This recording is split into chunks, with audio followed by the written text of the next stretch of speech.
Hi, today I'm going to be showing you how to open a master lock.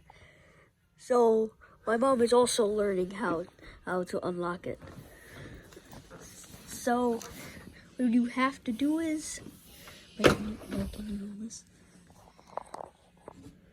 Is turn it clockwise and pass around 0 3 times. And then you land on your first number. So mine is 10.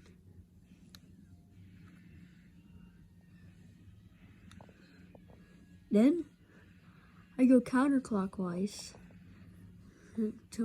So I pass my second number once, and then the second time I do, I land on it. And then I turn it clockwise and land right on my second number. Well, mine is 38. And then pull it, and then it should open. Here we go.